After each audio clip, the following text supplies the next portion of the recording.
नमस्कार, मैं हूं मनोज मानस। वक्त हो चला है जनहित का और जनहित में आज हम बात कर रहे हैं उपचुनाव पर सवाल, बवाल ही बवाल।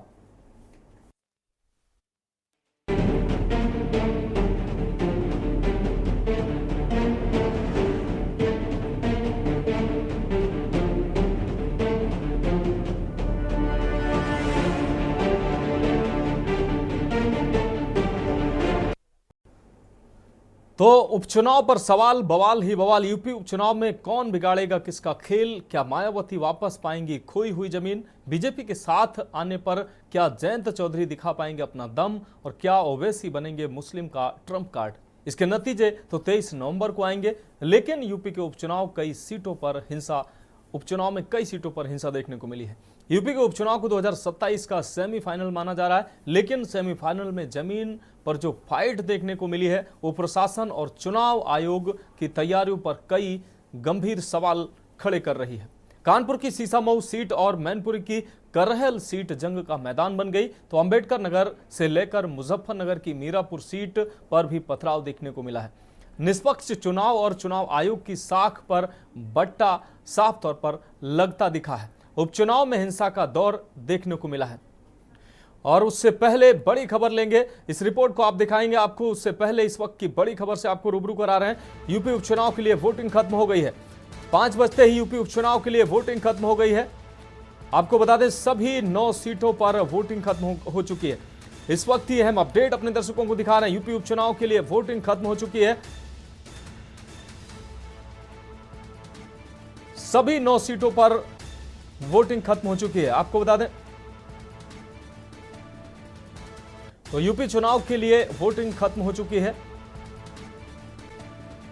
सभी 9 सीटों पर वोटिंग खत्म हो चुकी है। यह हम अपडेट अपने दर्शकों को दिखा रहे हैं। आपको बता दें, उपचुनाव में होने वाली 9 सीटों पर वोटिंग अब खत्म हो चुकी है। शाम के 5 बजते ही यह वोटिंग का जो समय था वो खत्म हो चुका है। सभी पोलिंग बूथों पर वोटिंग खत्म हो चुकी है।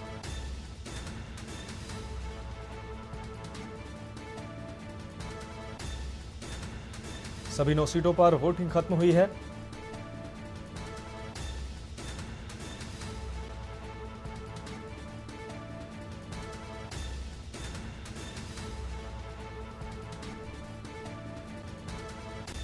यूपी उपचुनाव के लिए वोटिंग खत्म हो चुकी है। इस वक्त के हम अपडेट अपने दर्शकों को दिखा रहे हैं। आपको बता दें, 9 सीटों पर होने वाले चुनाव के लिए अब वोटिंग खत्म हो चुकी है। हिंसा बवाल के बीच उपचुनाव संपन्न हुए हैं।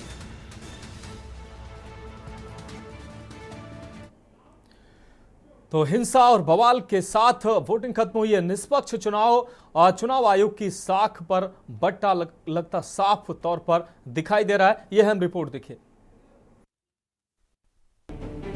उत्तर प्रदेश की 9 विधानसभा सीटों पर उपचुनाव की लड़ाई योगी बनाम अखिलेश की हो चुकी है, जिसे अगले विधानसभा चुनाव का सेमीफाइनल माना जा रहा है। ऐसे में दोनों ही नेताओं ने उपचुनाव में पूरा जोर लगा दिया।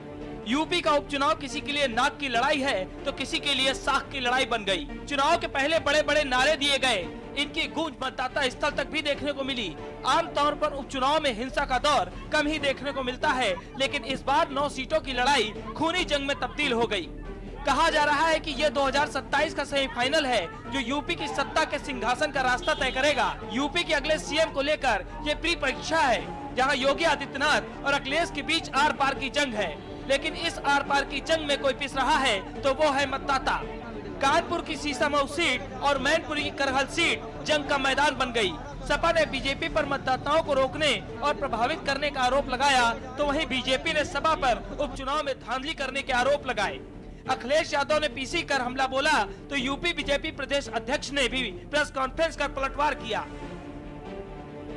भाजपा अंदरूनी लड़ाई से होने वाले वोट की कमी को विपक्ष के वोटर्स को वोट न डालने दे करके पूरा करना चाहती है कि हमारे विपक्ष के लोग वोट न डालें। जो इनके खुद वोटर भाग रहे हैं, जो इनके खिलाफ वोट डालना चाहते हैं। इसीलिए आप जहां कहीं भी देखेंगे पुलिस रोक रही है, वहां बड़े पैमाने पर समाजवादी वोटर्स हैं, जो इनके अपने वोटर नहीं निकल रहे हैं, जिसकी वजह से हार रहे हैं। तो उसकी कमी पूरी करने के लिए समाजवादी पार्टी के वोटर्स को भी वोट डालने नहीं दे रहे हैं। मैंने कई मौकों पर कहा और फिर कह रहा हूं मैं, हमारे लोग सारे वीडियो फोटो इकट्ठे कर रहे हैं और गड़बड़ी में जो पुलिस प्रशासन लिप्त है उन लोगों के नाम और पदनाम भी हम लोग जानकारी कर रहे हैं। मैंने अपने समाजवादी साथियों से कहा है कि सारे वीडियो और फोटो इकट्ठे करें। उपचुनाव वाले क्षेत्रों में समाजवादी पार्टी ने बाहर से बुलाकर जिस प्रकार से अराजक तत्वों को बुलाकर चुनाव को प्रभावित करने की कोशिश की है वो हम सबके सामने है।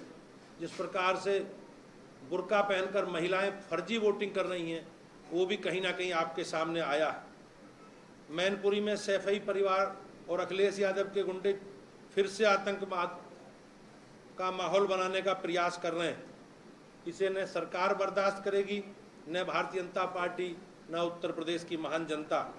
इन लोगों का कहना है कि लोगों की आईडी पुलिस चेक ना करे।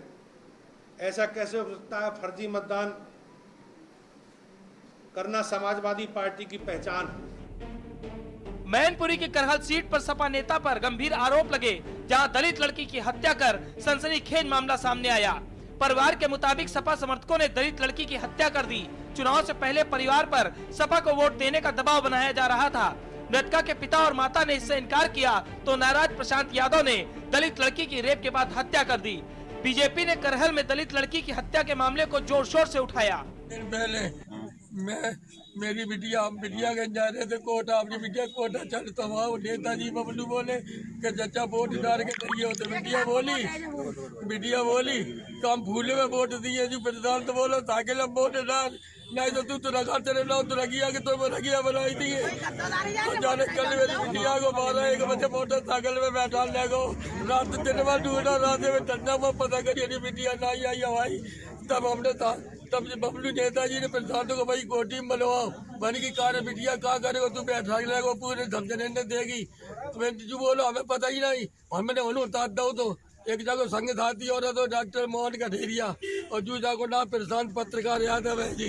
कानपुर की सीसामऊ सीट पर बीजेपी प्रत्याशी की कार पर टकराव होने की खबर सामने आई तो राजकीय इंटर कॉलेज चुन्नीगंज में भाजपा कार्यकर्ताओं ने हंगामा कर दिया। जीआईसी इंटर कॉलेज के बूथ के भीतर भी बीजेपी के एजेंट को भगाने के आरोप में भाजपा प्रत्याशी सुरेश अवस्थी धरने पर बैठ गए। प्रदेश में सरकार पूजनीय योगी आदित्यनाथ जी की और यहाँ पर विधायक भी बीजेपी का होगा तो निश्चित तौर से आप मान के चलिए विकास होगा। इसलिए यहाँ की जनता ने आशीर्वाद देने के लिए मन बनाया। उसके लिए कोई टिप्पणी नहीं करना चाहता हूँ, लेकिन समाजवादी पार्टी के लिए जरूर बताना चाहता हूँ कि जिस तरीके से जब उत्तर प्रदेश के राजा अखिलेश थे और अपनी महारानी को बनाने के लिए कन्नौज में उपचुनाव में जब गए थे पार्लियामेंट के, तो सभी प्रत्याशियों के उन्होंने नामांकन पत्र खारिज करा दिए थे और एक प्रत्याशी का हो गया था तो रात में विड्रा कराया था। ये अपने गिरेबान में झांके, ये झूठे और मक्कार लोग हैं, इनकी करनी और कथनी में बहुत अंतर है। वहीं दूसरी तरफ upper primary school Gandhi park मतदान केंद्र पर सपा प्रत्याशी नसीम सोलंकी पहुंची। सपा प्रत्याशी नसीम सोलंकी पुलिस पर मतदाताओं को परेशान करने का आरोप लगाया।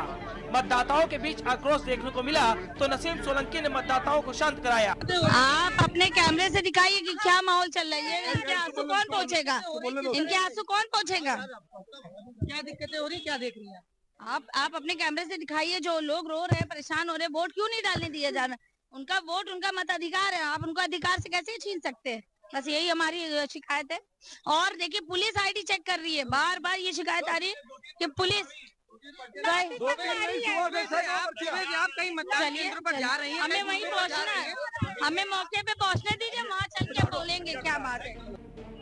मीरपुर और कटहरी सीट पर भी पुलिस प्रशासन पर चुनाव को प्रभावित करने का आरोप लगाया गया है। सांसद हरेन मलिक ने पुलिस प्रशासन पर एक वर्ग विशेष को वोट न डालने देने का आरोप लगाया।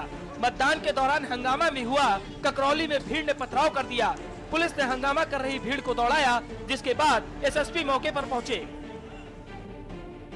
हिंसा, बवाल और आरोपों के बीच सपा की शिकायत पर चुनाव आयोग ने एक्शन लिया तो यूपी में 7 पुलिसकर्मी सस्पेंड किए गए और कई अफसरों पर गाज गिरी। बता दें कि सभी 9 सीटों पर बीजेपी, एसपी और बीएसपी के बीच त्रिकोणीय मुकाबला है, लेकिन सीधी टक्कर बीजेपी और एसपी के बीच है। अगर 9 सीटों पर 2022 के चुनाव की बात करें तो 9 सीटों पर 4 सीटें समाजवादी पार्टी के पास हैं, जबकि एनडीए के पास 5 सीटें हैं, जिसमें बीजेपी के पास 3 और सहयोगी दलों के पास 2 सीटें हैं। ऐसे में उपचुनाव में बवाल ही बवाल देखने को मिल रहा है। विनीत शर्मा, स्पेशल डेस्क, के न्यूज इंडिया। तो उपचुनाव पर सवाल बवाल ही बवाल, इस विषय पर हम चर्चा करेंगे। हमारे साथ तमाम मेहमान जुड़ेंगे, उनसे चर्चा करेंगे। उससे पहले अलग अलग जिलों से, अलग अलग विधानसभाओं में जहां पर मतदान हुए वहां से हमारे संवाददाता हमारे साथ जुड़ गए हैं। उनसे उनके पास चलेंगे और जानेंगे कि उनके यहाँ किस तरीके से चुनाव संपन्न हुए और माहौल वहां का कैसा रहा। आशीष यादव मुजफ्फरनगर से हमारे साथ जुड़ चुके हैं, कौस्तुभ मिश्रा कानपुर से हमारे साथ जुड़ चुके हैं, चंद्रजीत संवाददाता मैनपुरी हमारे साथ जुड़ चुके हैं, गाजियाबाद से जयवीर मावी हमारे साथ जुड़े हुए हैं और अमन सिंह हमारे साथ अंबेडकर नगर से जुड़े हुए हैं। सबसे पहले अंबेडकर नगर चलेंगे। अमन सिंह, आपके पास आएंगे। कटहरी विधानसभा की अगर बात करें तो किस तरीके से वहां चुनाव संपन्न हुए हैं, क्योंकि अधिकांश सीटों पर उपचुनाव में काफी बवाल देखने को मिला है। कटहरी विधानसभा में किस तरीके का माहौल रहा और वोटिंग कैसी रही? जी बिल्कुल मनोज बताना चाहेंगे कि कटहरी की इस सीट पर आज उपचुनाव संपन्न हो गया है। आप तस्वीरों में सबसे पहले देख सकते हैं कि गेट बंद हो, मेन गेट लॉक कर दिया गया है। 5 बज चुके हैं और प्रत्याशियों, दलीय और निर्दलीय प्रत्याशियों की जो है कैद हो गई है। मात्र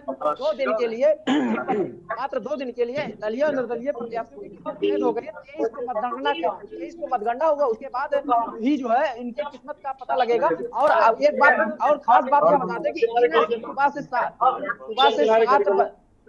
बजे से मतगणना शुरू हुआ है। तब से जो है समाजवादी पार्टी द्वारा लगातार जिला प्रशासन व बीजेपी के ऊपर आरोप लगाए जा रहे हैं।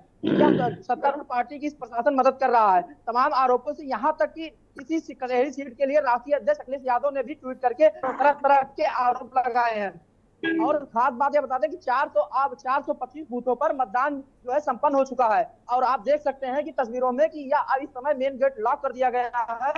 और अगर सुरक्षा व्यवस्था की बात करें तो कड़ी सुरक्षा व्यवस्था के बीच चुनाव संपन्न कराया गया। पूर्ण रूप से चुनाव संपन्न हो गया है। यहाँ 11 प्रत्याशी निर्दलीय और दलीय मिलाकर 11 प्रत्याशी थे, जिसमें से 3 जो है बीएसपी, बीजेपी और समाजवादी पार्टी के थे और 8 प्रत्याशी निर्दलीय प्रत्याशी थे, आम और अन्य पार्टियों के प्रत्याशी थे। इनकी किस्मत आने वाली 23 तारीख को पता लगेगा। इस कटहरी की जनता उपचुनाव में किसको अपनी सेवा का मौका और किसको अपनी विकास का मौका देगी, यह आने वाले मतगणना 23 तारीख को पता लगेगा। हालांकि इस मौके पर जिला अध्यक्ष त्र्यंबक तिवारी से भी वार्ता हुई। उन्होंने जीत के लिए अपने जीत के प्रबल दावेदारी की है। वहीं समाजवादी पार्टी भी जीत के लिए हौसले बुलंद किया, क्योंकि कहीं न कहीं लोकसभा चुनाव के बाद उत्तर प्रदेश की जो भी लोकसभा सीट अखिलेश यादव यानी समाजवादी पार्टी के पक्ष में गई है, उससे इनके हौसले बुलंद है। इसीलिए इस 9 सीटों पर उपचुनाव, जो उत्तर प्रदेश में 9 सीटें जो उपचुनाव में चल रही हैं, उसमें समाजवादी पार्टी के हौसले से बुलंद है। निश्चित रूप से अमन, लोकसभा चुनाव के बाद जिस तरीके से परिणाम सामने आए, उसके बाद से समाजवादी पार्टी के जो हौसले हैं वो निश्चित रूप से बुलंद है। और उपचुनाव में देखने वाली बात होगी कि उनको कितनी सीटें मिलती हैं। अमन, आप हमारे साथ बने रहिए। कौस्तुभ मिश्रा हमारे साथ कानपुर से जुड़े हुए हैं। कौस्तुभ, सीसामऊ सीट के क्या हाल चाल रहे हैं, वहां पर किस तरीके से वोटिंग हुई है, माहौल कैसा रहा है सीसामऊ सीट पर?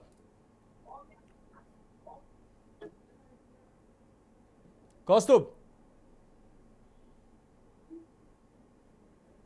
और सीट कही जा रही थी अनम्यूट, कौस्तुभ अनम्यूट करिए अपने आप। दोनों जी कौस्तुभ, वो अपने प्रत्याशियों को जिताने के लिए जोर शोर से मेहनत कर रहे थे। वहीं अगर आज की बात की जाए तो सुबह से ही जो मुस्लिम इलाके हैं वहां पर पुलिस के ऊपर लगातार मुस्लिम वोटर्स ने मतदान प्रभावित करने का आरोप लगाया। इसके साथ ही जेआईसी ग्राउंड में भाजपा प्रत्याशी सुरेश अवस्थी की गाड़ी पर पथराव भी हुआ। हालांकि छुटपुट हंगामे के बीच अब मतदान संपन्न हो चुका है।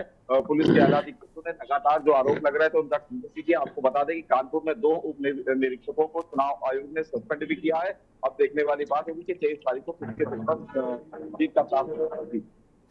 कौस्तुभ, सीसामऊ में वोटिंग के दौरान कई जगह छिटपुट घटनाएं भी सामने आई, इसमें कितनी सत्यता है?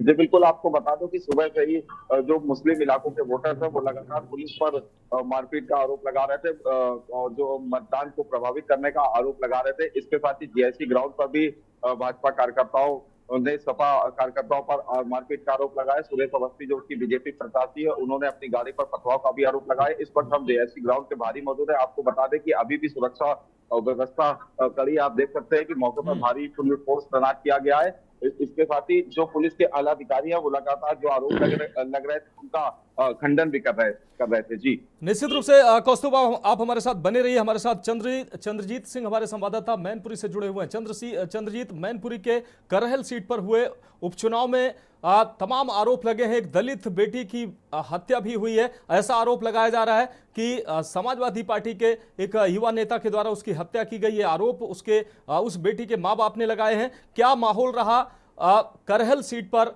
आज चुनाव के दौरान? देखिए, ये आपको बता दें, ये करहल जो हॉट सीट यहाँ करहल की मानी जाती है, आज 3 बजे तक 44% से अधिक मतदान हो चुका है। आखिरी फिगर अभी आनी है, लेकिन यहाँ 50 से 60% के बीच अनुमान है कि यहाँ पे वोटिंग परसेंट रहेगी। आपको बता दें, इसी दौरान सुबह की एक घटना है जो आपने बताया कि यहाँ पर एक दलित युवती है, उसकी हत्या कर दी जाती है और हत्या को लेकर उनके पिता और माता का ये आरोप है कि भाजपा को वोट देने की बेटी बात कह रही थी, इसी को लेकर हत्या की गई है। हालांकि उसका एक ऑडियो भी वायरल हुआ है, उसमें जब एक महिला से बात की जा रही है और उसमें कहा जा रहा है कि ये जो चप्पलें पड़ी हैं इनको बाहर फेंक दो, ऐसा उसमें आया है। लेकिन पुलिस प्रशासन सारे एंगलों की जांच पड़ताल कर रही है। अब आपको बता दें, ये करहल में सीधी लड़ाई जो है सपा से तेज प्रताप यादव, भाजपा से अंजुस यादव के बीच देखने को यहाँ मिली है। अब यहाँ देखने वाली बात यह होगी कि करहल की यादव बहुल सीट पे अंजुस यादव अपने सजाती वर्ग में कितने सेंगमारी करते नजर कामयाब रहेंगे। लोगों से जब बात की गई तो उन्होंने बताया यहाँ कांटे की टक्कर देखने को मिल रही है, फिर भी कहीं न कहीं बढ़त सपा की ही दिखाई दे रही है। चंद्रजीत, अगर बात किया जाए जिस दलित बेटी की हत्या हुई है, साफ तौर पर आरोप उसके मां और बाप के द्वारा आरोप लगाए गए हैं कि उसकी बेटी की हत्या समाजवादी पार्टी के नेता के द्वारा की गई है, क्योंकि उस बेटी ने कहा था कि हम भाजपा को वोट देंगे। क्या भाजपा को वोट देने के नाम पर उस बेटी की हत्या कर दी गई? कि ये बहुत बड़ी घटना है अगर ये आरोप सत्य है तो। देखिए, बिल्कुल इनके माँ बाप ने जो मोहन है, एक प्रशांत यादव है, इन दोनों पे ही आरोप लगाए हैं और परिजनों ने इनको ही मौके से पकड़ा है और इनको पुलिस के हवाले किया है। मामले में एफआईआर दर्ज हो गई है, पुलिस जांच कर रही है। हालांकि जो युवती की डेड बॉडी मिली थी उस पर काफी चोट के निशान भी देखने को मिले थे और इस घटना के बाद जो भाजपा के द्वारा भी ट्वीट भी किया गया कि ये घटना हुई है। जी चंद्रजीत, जो प्रशांत नाम का आरोपी है वो उसको हिरासत में लिया जा चुका है क्या? जी, 2 आरोपी हैं, जो एक मोहन है और एक प्रशांत यादव है। ये दोनों आरोपी ठीक है हिरासत में हैं। ठीक है चंद्रजीत, आपके पास आते हैं। गाजियाबाद से हमारे संवाददाता जयवीर माभी हमारे साथ जुड़ गए हैं। जयवीर, गाजियाबाद में उपचुनाव में हुए किस तरीके का माहौल रहा, वहां पर माहौल कैसा रहा? क्योंकि कई विधानसभा सीटों में वोटिंग के दौरान छिटपुट घटनाएं सामने आई हैं। मैनपुरी में तो एक दलित बेटी की हत्या की भी खबर सामने आई है। गाजियाबाद की कैसी तस्वीरें रही? दिन भर की वोटिंग का रुझान कैसा रहा? देखिए, आपको बता दें कि जो गाजियाबाद के मतदान की हम बात करते हैं तो कहीं ना कहीं जिस तरह से धीमी गति से मतदान हुआ है वो कहीं ना कहीं पार्टी की तरफ पार्टी की जो कमजोरी है, जो प्रशासनिक अधिकारी उनकी कमजोरी को दिखाता हुआ नजर आ रहा है। या कहा जा सकता है कि लोगों की नाराजगी भी यहाँ पर देखने को मिली है।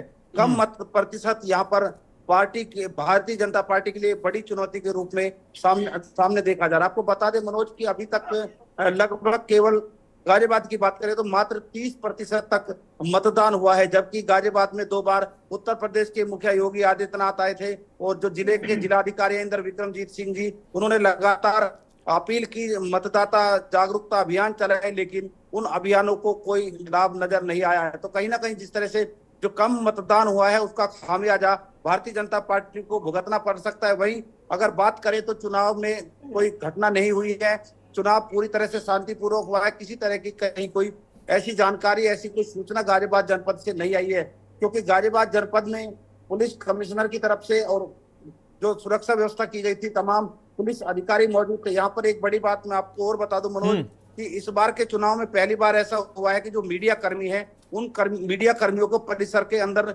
नहीं प्रवेश दिया गया। हालांकि प्रवेश पत्र बनाए गए, आई कार्ड दिए गए थे जो चुनाव आयोग की तरफ से बनाए जाते हैं कवरेज करने के लिए, लेकिन उसके बावजूद भी मीडिया कर्मियों को मतदान केंद्र के अंदर जो मतदान परिसर है उस परिसर में ही घुसने की अनुमति नहीं दी गई। जबकि अब से पहले अगर हम चुनाव की बात करें तो जब चुनाव होते थे तो मीडिया कर्मी निश्चित रूप से जयबीर भाभी, इससे पहले जो मीडिया कर्मियों को उनको पास भी बनते थे और उनको अंदर जाने की इजाजत भी होती थी, लेकिन इस बार ऐसा नहीं हुआ। जयबीर, आपकी बात आ गई, आप हमारे साथ बने रहिए। मुजफ्फरनगर से हमारे संवाददाता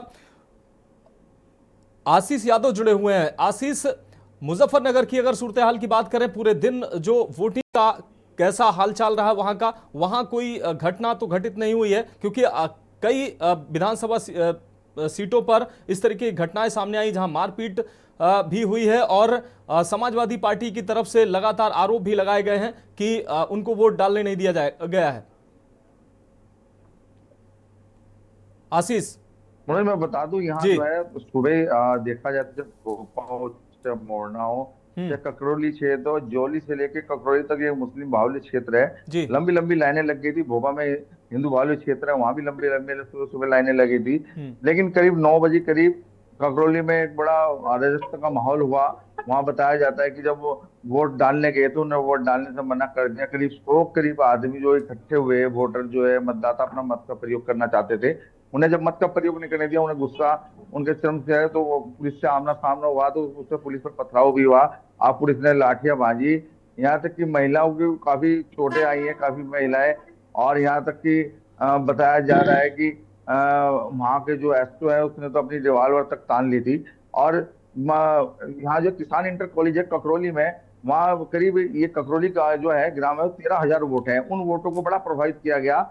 जब मैं वहां मौके पे पहुंचा तो मैं बता दूं आपको, 2 बजे तक वहां जो है बिल्कुल सुनसान पड़ा था इलाका। वहां मतलब कोई वोटर, कोई मतदाता नहीं था वोट डालने वाला। 9 बजे के बाद जब पुलिस ने लाठियां बाजी, यहाँ तक कि जो वहाँ के बीएलओ जो डीएलओ थे, वहाँ जो वो मतदाता परिचय देख के दे रहे थे जो जिन्हें नहीं मिल रही थी, उनके ऊपर भी लाठियां भांजी गई।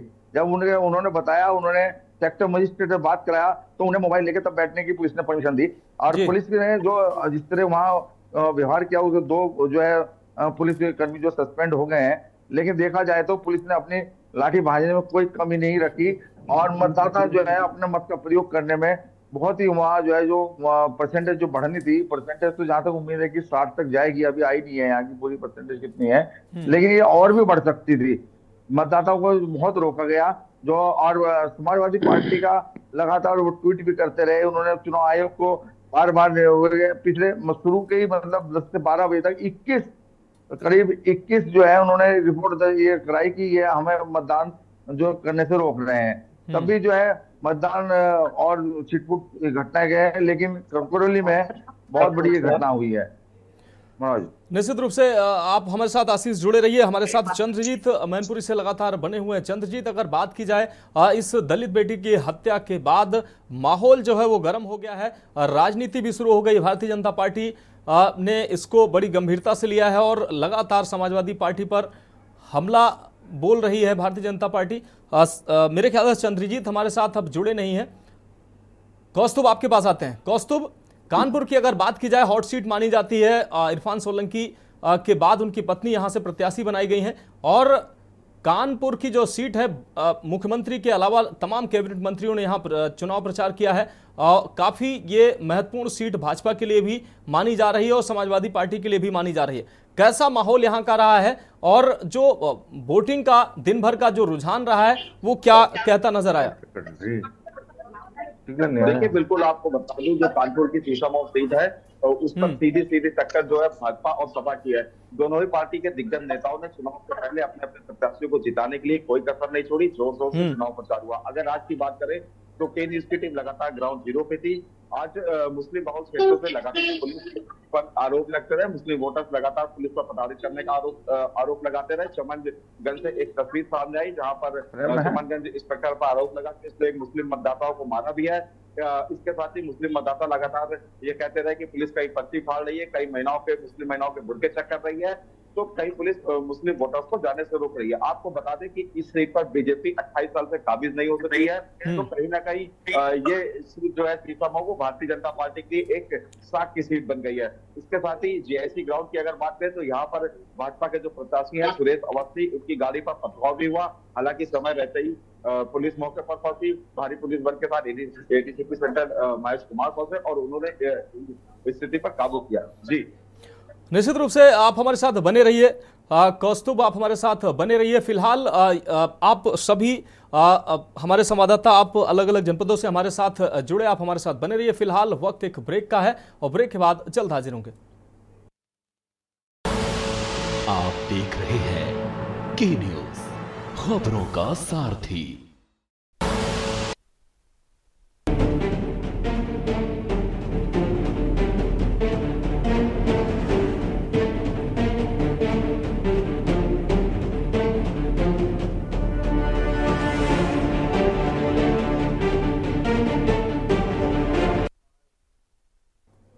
तो ब्रेक के बाद एक बार फिर से आपका स्वागत है। हम बात कर रहे हैं उपचुनाव पर, सवाल बवाल ही बवाल। हमारे साथ बीजेपी के प्रवक्ता डॉक्टर रोहित सक्सेना हमारे साथ जुड़े हुए हैं, रजत मिश्रा जी सपा प्रवक्ता हमारे साथ जुड़े हुए हैं, साथ ही सुनील त्रिपाठी वरिष्ठ पत्रकार हमारे साथ जुड़े हुए हैं।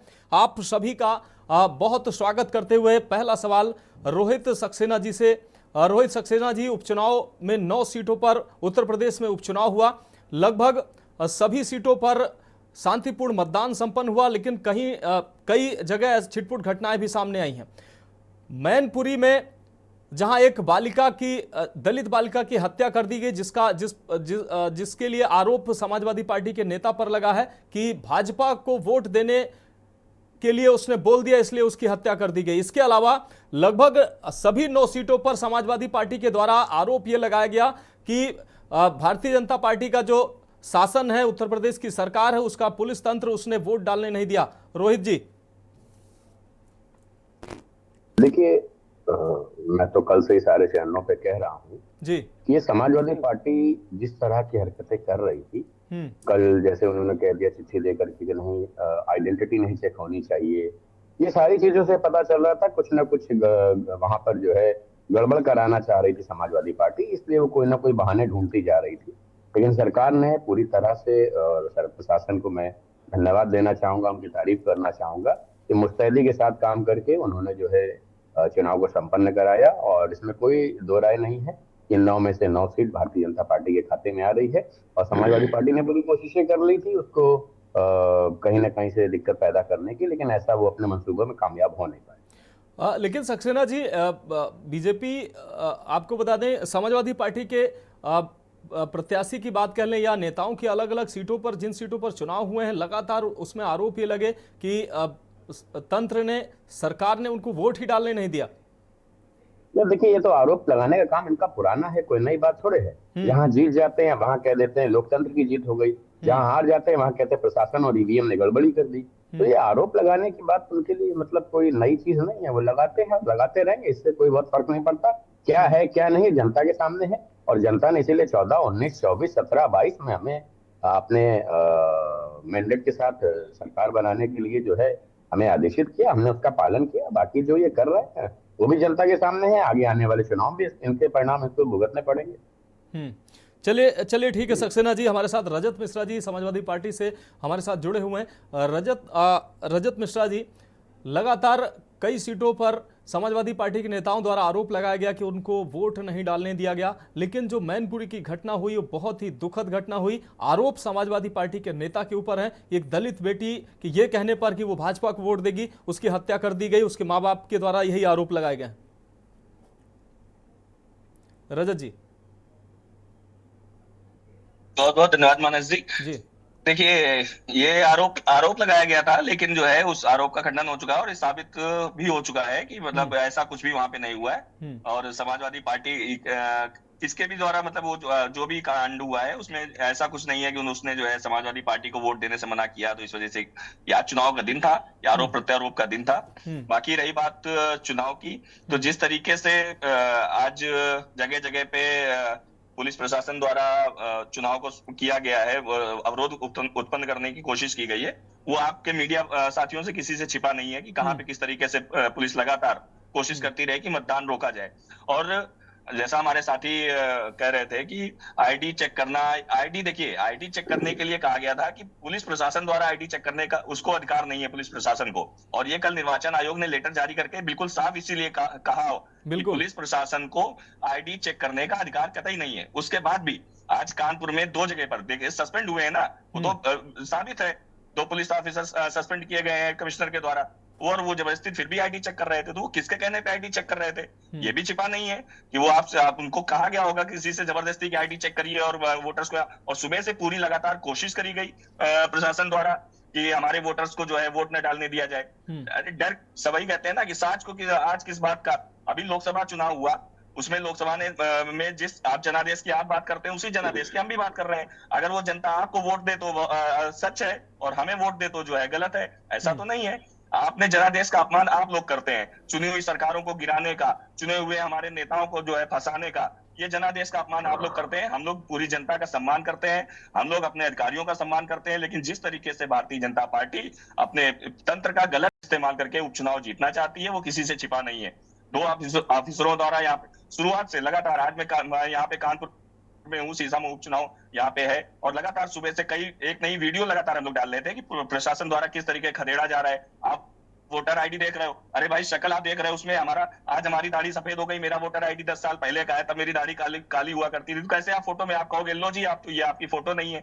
ये पुलिस प्रशासन काम कर रहा था और उसने लगातार डिस्टर्बेंस करने का काम किया। मैं धन्यवाद करना चाहूंगा चुनाव आयोग और कमिश्नर साहब का कि उन्होंने जो है इस पे तुरंत एक्शन लिया। हमारे राष्ट्रीय अध्यक्ष जी के द्वारा जब उन्होंने इसको उजागर किया उनके इस कृत्य को, और चुनाव आयोग ने और कमिश्नर ने तुरंत इस पे एक्शन लेकर के उन जो पुलिस ऑफिसर्स कहने पे अधिकारियों जो है उनके कहने पे इसको डिस्टर्ब करने की कोशिश कर रहे थे, उसके बाद लगातार हमारी वोटिंग परसेंटेज बढ़ा है। और आप देखिएगा किस तरीके से जनादेश आता है और जनता हमको फिर से यहाँ पे चुनने का सीसामो में जो है, और रजत मिश्रा जी, जनता हमको चुनने का काम करे। हो सकता है आपकी बात में सच्चाई हो, लेकिन मैनपुरी की जो घटना है, मैनपुरी की घटना बड़े सवाल खड़े करती है। एक दलित बेटी कहती है कि वो भाजपा को वोट देगी। मैंने अभी रिपोर्ट भी दिखाई है, हालांकि आप लोग थोड़ा देर से जुड़े हैं, अभी रिपोर्ट भी मैंने दिखाई है। हमारे संवाददाता चंद्रजीत ने अपडेट भी किया है कि वो 2 जो आरोपी थे वो हिरासत में भी लिए गए हैं। मोहन और प्रशांत यादव नाम के जो 2 आरोपी जिनके ऊपर आरोप है कि उस दलित बेटी की उन्होंने हत्या की है,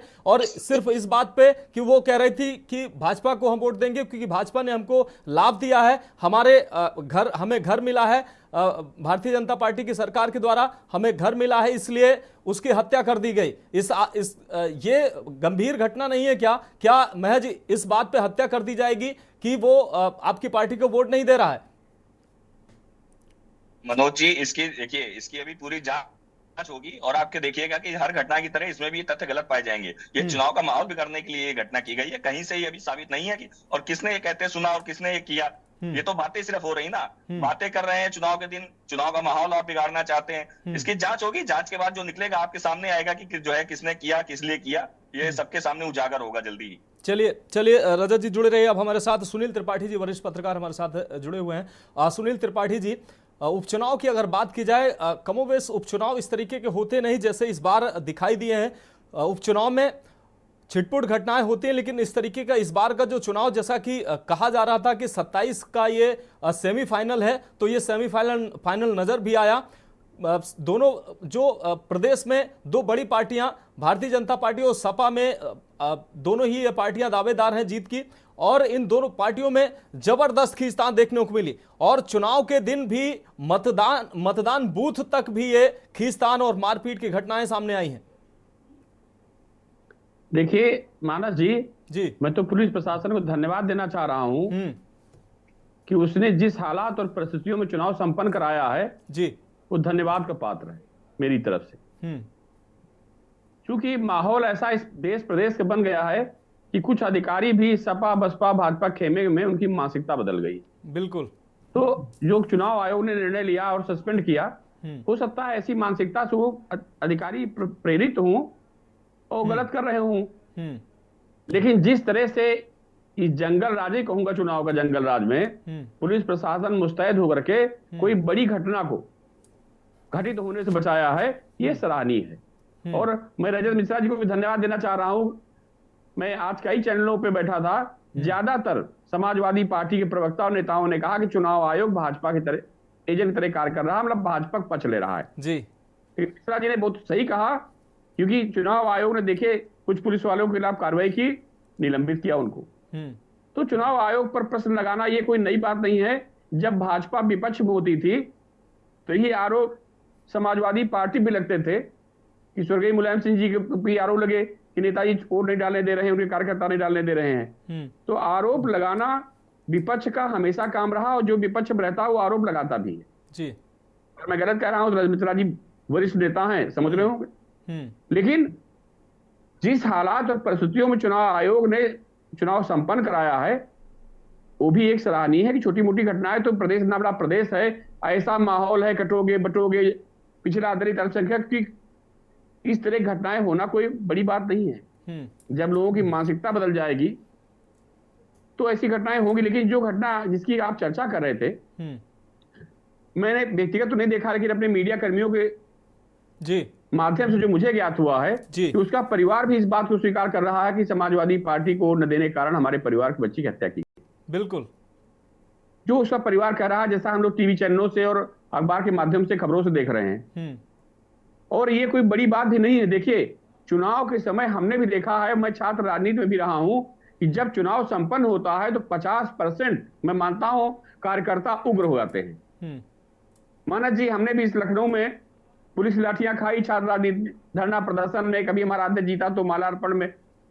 तो ऐसी घटनाएं जुनून में हो भी सकती हैं कि उसने कहा हो कि हम भारतीय जनता पार्टी को वोट देंगे, और समाजवादी पार्टी कार्यकर्ता को न अच्छा लगा हो, आवेश में कोई ऐसी घटना हो गई हो। लेकिन ये घटना अति निंदनीय है और लोकतंत्र के लिए भी अच्छी नहीं है। अगर ऐसी घटना वास्तव में समाजवादी पार्टी के द्वारा किसी राजनेता द्वारा की गई है तो उसके खिलाफ कठोर से कठोर कार्रवाई होनी चाहिए, और उसके साथ रजत मिश्रा जैसे लोग खड़े हों। हमारा मन है जी, हम आपको वोट दें ना दें, अगर आप अच्छा काम कर रहे हैं तो मैं आपके साथ खड़ा हूं, मेरी समझ नहीं आ रहा है कोई बात नहीं, लेकिन विचार हमारे आपके न मिले और उसके बाद हत्या हो जाए तो ये लोकतंत्र के लिए अच्छा संदेश नहीं है। अब हम लोग चुनाव जिस स्थिति में चुनाव गुजरा है, शाम को भाग्य बंद हुए हैं नेताओं के। देखिए, अभी 9 सीटों का दावा दोनों दल कर रहे हैं, समाजवादी पार्टी भी कह रही है और भाजपा भी कह रही है। माना जी 9 की 9 सीटें तो किसी नहीं आएंगी, ये मेरा अपना आकलन है। अभी परसों रिजल्ट सामने आ जाए 23 तारीख को। जो माहौल इस प्रदेश देश का बना, देखिए कुछ सीटें ऐसी हैं, करहल सीट समाजवादी पार्टी गढ़ कहा जाता है, तो वहां भी जिस तरह से वोटिंग हुई है वो भारतीय जनता पार्टी के लिए चिंताजनक है। हम लोग जो आकलन कर रहे हैं कि मतदाता हम नहीं है, लेकिन हम लोग मीडिया के लोग हैं, अपना विचार रखते हैं और चिंतन मंथन करते हैं सीटों के ऊपर। ऐसी कुछ और भी सीटें हैं जो समाजवादी पार्टी के लिए घातक हैं। समाजवादी पार्टी हार भी सकती है। दूसरी बात, इस बार आपने देखा सबसे कष्टदायी रहा कि वोटर निकला नहीं जी। सुबह तो ठंडक शुरू हो गई, जिस हिसाब से नवंबर है, चर्चा हो रही थी गर्म होगा, लेकिन इस बार कितना ठंडा हुआ, कल से मौसम कोहरा भी हुआ है। इसके बाद लोगों को यह भी लग रहा कि अरे उपचुनाव है, अगर विपक्ष भी जीत जाएगा तो हमारा कौन काम करेगा, पक्ष जीता तो क्या हो काम होगा। बिल्कुल। मतदाता निराश भी रहा, और प्रशासन ने जिस हिसाब से मेहनत की वोट डलाने के लिए, वो प्रशासन भी सफल नहीं हुआ। आपने भी देखा कि वोट जो है प्रतिशत निश्चित रूप से उत्साह मतदाताओं में वो उत्साह देखने को नहीं मिला। सुनील त्रिपाठी जी आपके पास आते हैं, डॉक्टर रोहित सक्सेना हमारे साथ जुड़े हुए हैं। रोहित जी, जिस तरीके से ये हमेशा से चर्चा की जाती है कि जिसकी सत्ता होती है उपचुनाव में वही पार्टी जो होती है उसी को मोस्टली सीटें जाती हैं, लेकिन इस बार जो है अखिलेश यादव पूरी मेहनत के साथ लड़े हैं। हालांकि रजत मिश्रा जी की तारीफ करनी होगी, उन्होंने तो ये तो नहीं कहा कि शासन और जो तंत्र है वो भाजपा कार्यकर्ता के तौर पर चुनाव प्रचार वो वोटिंग करा रहा था, चुनाव प्रचार करा रहा था, पूरी भागीदारी थी तंत्र के ऊपर, उन्होंने वो आक्षेप हालांकि नहीं लगाए, लेकिन समाजवादी पार्टी के द्वारा लगातार ये आक्षेप लगाए गए। फिर भी 2027 के सेमीफाइनल के तौर पर अगर इसको मान भी लिया जाए तो वो रुझान जो है लोगों में उतना दिखाई नहीं दिया। क्या लगता है आपको कि 9 की 9 सीटें जो आप दावा कर रहे हैं वो भारतीय जनता पार्टी जीत रही है? देखिए, मानस जी, सबसे पहले तो समझ लीजिए सेमीफाइनल उन लोगों के बीच होता है जो अपने नॉकआउट मैच जीत करके आए हैं, जी, जो नॉकआउट लीग जीत के आए हो, फिर नॉकआउट मैच जीत करके आए हो, फिर उस लेवल पे आके खड़े हुए हैं कि 2 लोग फाइनलिस्ट होने के उसमें जी, 14 हारे, 19 हारे, 17 हारे, 22 हारे, 24 हारे, तो मुझे नहीं लगता कहीं से जीत की स्थिति में रहे। और मुझे एक बात बताइए, ये वही समाजवादी पार्टी है, जैसा अभी आपने भी कहा कि इनकी सत्ता होती है, उनको मिलता। योगी जी की सत्ता 24 में थी ना, लेकिन यूपी में निष्पक्ष चुनाव हुए और जिनको जितनी लोकसभा सीटें जनता ने वोट दिया उनको मिली। तो क्या ये निष्पक्षता का बड़ा उदाहरण नहीं है कि निष्पक्षता के तौर पे इलेक्शन कराया गया और निष्पक्ष चुनाव हुए? देखिए, समाजवादी पार्टी बिल्कुल इस बात पे तय थी कि कुछ ना कुछ चुनाव में गड़बड़ियां कराई जाए, आईडी चेकिंग का विरोध किया जाए। आप मुझे एक बात बताइए, मैं सुबह से कई चैनलों को मैंने एक ही सवाल पूछा, यदि आईडी चेक करने का एक प्रावधान ना किया गया होता और कोई भी अप्रिय घटना हो जाती चुनावी किसी केंद्र पर, तो ये वही विपक्षी है ना जो चिल्ला चिल्ला कर कहते देखिए चुनाव तक नहीं करा पा रहे। और अगर आज चुनाव सफलतापूर्वक करा लिया प्रशासन ने, तो कह रहे हैं प्रशासन मशीनरी की तरह से काम कर रहा सरकार की। तो हर चीज के मतलब 2 पाले से नहीं खेलने चाहिए, आप दोहरी राजनीति नहीं कर सकते। यदि आप एक और जब जीतते हैं तो कहते हैं लोकतंत्र की जीत हो गई, जब हारते हैं तो चुनाव आयोग और ईवीएम पर ठीकरा फोड़ देते हैं। ये क्या सही है? आप मुझे बताइए, हम अगर हिमाचल हारे तो क्या हमने कहा ईवीएम गड़बड़ थी? अगर लोग भाई जनता ने मैंडेट दिया, जनता ने जिसको जिताना चाहा, जनता उसको जिता के लाई। तो लेकिन ये तो कहना बहुत बिल्कुल गड़बड़ बात है ना कि आप इस तरह की बात कह दें कि नहीं मतलब जो भी चुनाव हुआ वो बहुत गलत तरह से हुआ। आप जब जीत जाएंगे तो सब अच्छा हुआ, जब हार जाएंगे तो सब खराब हुआ। इस तरह की दोहरी राजनीति नहीं करनी चाहिए। और ये देखिए, उस बच्ची का परिवार भी कह रहा है, सारे लोग वहां कह रहे हैं कि नहीं भाई ये सिर्फ इसलिए हुआ क्योंकि उसने कह दिया भारतीय जनता पार्टी के पक्ष में वोट करेंगे। और क्या मुलायम सिंह जी का शासनकाल हम लोगों ने नहीं देखा था? तो मीडिया में हुआ करता था, किस तरह से चुनाव होते थे, कितना बल प्रयोग होता था भाई साहब, क्या स्थितियां होती थी महिलाओं की। क्या इस उपचुनाव में आपने ऐसा कोई चीज देखा? सारे लोग कह रहे थे कि नहीं भाई साहब वोट देने ही नहीं निकलने दिया जाएगा। वोट देने ही अगर नहीं निकलने दिया जाता तो 40, 45, 50% तक मतदान होता क्या? और अगर हमें जीतना ही होता और हमें बल प्रयोग करना ही होता तो 24 के लोकसभा के परिणाम वो आते क्या, जिसको आप बड़ा साहस स्वीकार करते हैं और सारे चैनल कहते हैं कि हम इतनी सीटें निकाल के। लेकिन यूपी ने तो अखिलेश यादव को पूरे तहे दिल से उनका स्वागत किया था। 43 सीटें अखिलेश यादव को कह रहा हूँ ना, ये सामने उदाहरण है आपके, ये निष्पक्षता का उदाहरण है कि हम जनता के मैंडेट को निष्पक्ष रूप से पढ़ने देते हैं, जिसका परिणाम इनको अच्छे सीटों के रूप में मिला। अभी हार जाते तो ठीकरा फोड़ने लगते। तो ये इस तरह की राजनीति मुझे लगता है इससे बाहर आकर के कुछ अच्छी चीजों की राजनीति होनी चाहिए, कुछ अच्छा होना चाहिए। ऐसा जब भी कोई अच्छा काम होता आप उसके विरोध में खड़े हो जाते हैं। क्यों भाई? कुछ चीजें राजनीति से हमेशा परे होनी चाहिए, क्योंकि हम लोग भी जब मीडिया में रहे तभी कई ऐसी चीजें देखी जिन पर राजनीति नहीं होनी चाहिए थी। निश्चित रूप से रजत जी से जवाब ले लेते हैं। रोहित जी, रजत जी ने हालांकि घटनाओं का जिक्र जरूर किया और उन्होंने कहा कि जो कार्रवाइयां हुई हैं, लेकिन मशीनरी की जो बात उन्होंने साफ तौर पर नहीं कही। जैसा कि त्रिपाठी जी कह रहे थे कि सभी चैनलों पर सपा के जो प्रवक्ता थे वो यही कह रहे थे मशीनरी का दुरुपयोग हुआ है, मशीनरी का जो सीधा आरोप लगता है। रजत जी, सीधा सवाल आपसे, जिस तरीके से लोकसभा चुनाव में प्रचंड एक तरह से प्रचंड आपकी लहर कहेंगे, क्योंकि 80 में शासन होते हुए 80 की 80 सीटें जीतने का दावा करने वाली भारतीय जनता पार्टी को काफी झटका लगा। उपचुनाव को बड़ी सीरियस तरीके से अखिलेश यादव ने लिया है। क्या उपचुनाव में लोकसभा वाली स्थिति आपकी आने जा रही, क्योंकि 9 की 9 सीटें भारतीय जनता पार्टी जीतने का दावा कर रही है? देखिए, जो लोकसभा का चुनाव था तब भारतीय जनता पार्टी को इसकी बिल्कुल आशंका नहीं थी कि जो है जनादेश ये होने वाला है। जनता इनसे पूरी तरीके से त्रस्त है, उत्तर प्रदेश हो या हिंदुस्तान। आप देखिए कि जो है अकेले चलने वाले प्रधानमंत्री जिन पे दावे करते थे बड़े बड़े, आज 2 बैसाखियों पे सरकार चल रही है हिंदुस्तान की। आप कितना भी मैं इस पर विरोध करना चाहूंगा। आप कितना भी कह लीजिए, प्रधानमंत्री और जनता के रजत जी ने बड़ी गंभीरता से आपको सुना था। आप सुन लीजिए, आते हैं आपके पास, आते हैं रजत जी को सुन लीजिए। सक्सेना जी आते हैं जी, की संज्ञा होनी ही नहीं चाहिए। आते हैं बैसाखी की सरकार चल रही है हिंदुस्तान में। बैसाखी आप जनता के द्वारा चुने हुए घटक दलों को बैसाखी बता रहे हैं? क्या ये जनता के मैंडेट का अपमान नहीं है? आप इंडिया गठबंधन आपके नेता चलिए आते हैं सक्सेना जी, आते हैं आपके पास। रजत जी आप चाहिए मीडिया में, बिल्कुल मैं इसके विरोध में हूँ। चलिए इस तरह की जितनी भी शब्दावली है आप सरकार, चलिए रजत जी आप बैसाखी क्यों कह रहे हैं भाई? आप रजत जी आप बैसाखी क्यों कह रहे हैं? बैसाखी ऐसे शब्दों को प्रयोग कर रहे हैं रजत जी, ये जनता के मताधिकार का अपमान है। इन शब्दावलियों को तुरंत रोक देना चाहिए, मीडिया में शब्दावली होनी नहीं चाहिए। दे दिया है भगवान श्री राम ने इनको जो है नकार दिया, बनारस के भोलेनाथ ने जो है आपको नकार दिया, आखिरी चरण तक जो है माननीय प्रधानमंत्री जी वहां से हार रहे थे। अब भगवान जाने हार रहे थे कि जीतेंगे कि जिताए जाएंगे। लेकिन रजत जी उन जिन बैसाखियों का आप जिक्र कर रहे हैं, जिनको आप बैसाखी कह रहे हैं, बहुत ज्यादा उम्मीदें आपने भी उनसे लगा रखी थी, लेकिन हासिल कुछ होता नजर नहीं आया। लगातार उनको तमाम प्रलोभन भी दिए गए कांग्रेस की तरफ से, आपके द्वारा भी तमाम थ्रेट जैसा कि जानकारी सामने आई कि प्रलोभन दिए गए, लेकिन वो बैसाखियां आपके काम नहीं है। आप भी तो ले सकते थे अगर वो बैसाखी ही मान ले तो। मनोज जी मेरा विरोध भाई लोकतंत्र में गठबंधन, फिर अगर आप बैसाखी शब्द इस्तेमाल करेंगे तो गठबंधन क्या होता है, संगठन क्या होता है? आपने भी आप भी राहुल गांधी का आपने साथ लिया, तमाम घटक दल आपके भी संगठन में, आप बैसाखी कैसे कह सकते हैं? चुनाव से पहले का वो गठबंधन था, कोई बाद में भी नहीं बना था।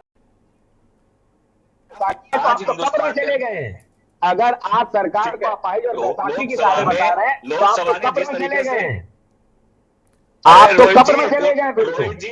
रोहित जी अकेले तो सरकार नहीं बना पाए। रजत भाई इस तरह की शब्दावली का प्रयोग नहीं होना चाहिए, आप भी राजनीति में हैं, इस तरह की शब्दावली का प्रयोग नहीं होना चाहिए, जनता का अपमान है। चलिए त्रिपाठी जी से आखिरी टिप्पणी त्रिपाठी जी से ले लेते हैं। त्रिपाठी जी बहुत कम समय बचा है, चूंकि चर्चा जो है दूसरी दिशा में जा रही है। त्रिपाठी जी मशीनरी की अगर हम बात कर ली जाए, उपचुनाव में सामान्यतः अभी हमने जिक्र किया कि जो सत्ता पक्ष होता है उसको वॉक ओवर मिलता है, उसको लाभ मिलता है। क्या लगता है इन 9 सीटों पर सत्ता पक्ष को वॉक ओवर मिलने जा रहा है या समाजवादी पार्टी चौंकाने जा रही है? त्रिपाठी जी, रजत जी आपकी बात आ गई।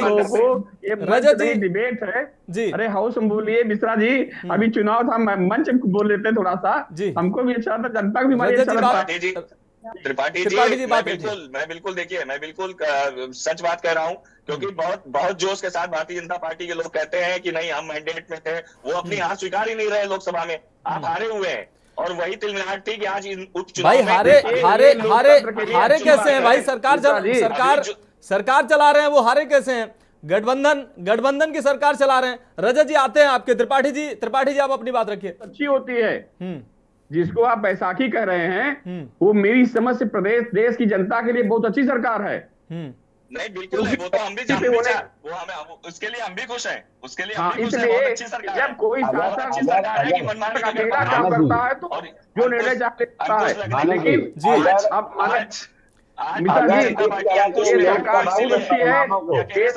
जनता की और सबको संतुष्ट रहना चाहिए कि बैसाखी पे नहीं, ये सबकी सरकार है। बिल्कुल त्रिपाठी जी। सक्सेना जी कम शब्दों में अपना जवाब दे दीजिए। सक्सेना जी देखिए, अगर जो है जिस तरह की शब्दावलियों का प्रयोग, मैं कह रहा हूँ प्रयोग हो रहा है, ये अच्छी बात नहीं है। और अगर आप इस तरह की शब्दावलियों का प्रयोग करेंगे जनता द्वारा चुनी हुई सरकार को, और आप इसको अपनी जीत मान रहे हैं, तो मैं तो कहूंगा कि आपके मुंह पे सरस्वती बैठ जाए, इस तरह की जीत आपको हर बार मिले और आप बैठे रहें, हम सरकार बनाते रहें, इससे अच्छी क्या बात होगी?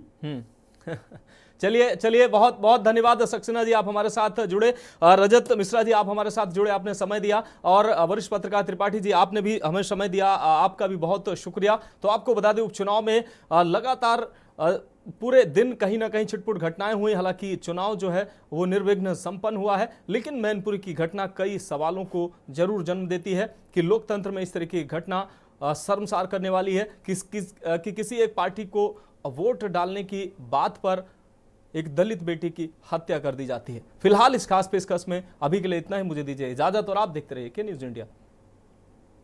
गोल्डी मसाले लाए हैं